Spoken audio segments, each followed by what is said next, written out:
Tattooing dates at least as far back as the Bronze Age. A 5,000-year-old body found in a European glacier had several tattoos on his skin.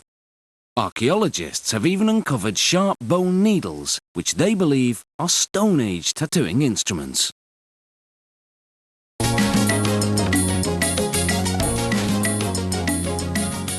Walk into a tattoo parlour and the vast selection of elaborate designs will astound you.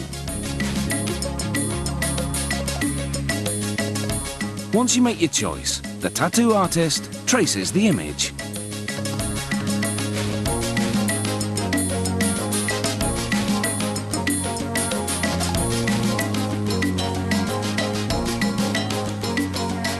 Next, he places the traced image on carbon paper and retraces the lines. This creates a carbon outline of the tattoo on the reverse side. The artist will use this blueprint, as it's called, as his guide.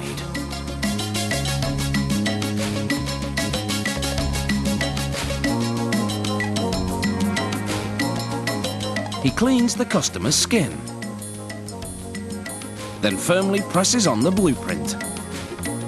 The carbon image transfers easily because the skin is damp. Now it's time to construct the needles. Most tattoos require two needles, one to make the outline of the image, the other to shade and colour it in.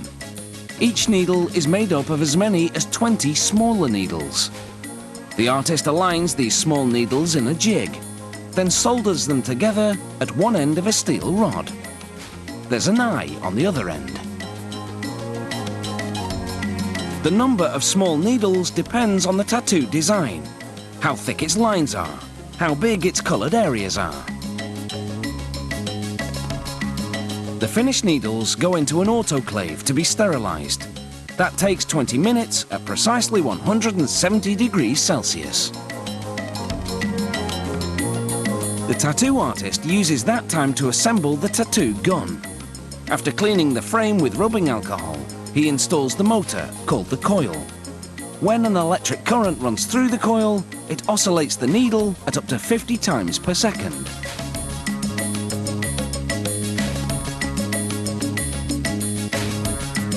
Once the two needles are sterilised, he takes the one for outlining, called the liner, and slides it into the tattoo gun. He hooks the eye on the other end onto the spring. As the spring moves back and forth, it moves the needle up and down. The tattoo artist stops and starts it with a foot pedal, like a sewing machine. Time to tattoo. He turns on the power supply to 10 volts and dabs the needle in the ink cap. The gun sucks up the ink. Some petroleum jelly on the skin helps the needle glide more easily. He begins by tracing the lines of the blueprint. The needle punctures the skin at a rate of up to 3,000 times per minute, injecting microparticles of ink, which intermingle with the cells of the dermis, the skin's second layer. The artist continually wipes away the excess ink to keep his work area clean. After finishing the outline, he reapplies petroleum jelly. This seals the pores of the skin and prevents bleeding. Then he changes to the other needle and begins shading and colouring the image with a back and forth movement. He applies one colour at a time, overlapping them to ensure thorough and even coverage. The needle can penetrate from 1 to 4 millimetres, and a good tattoo artist knows just how deep to go to create the different parts of the image. For example, he has to inject the outline the deepest, but going too deep can tear the skin and cause excessive pain and bleeding. But not going deep enough misses the dermis and leaves marks after healing.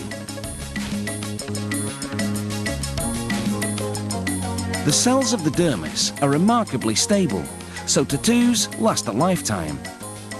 This tattoo has taken approximately 45 minutes to do from start to finish.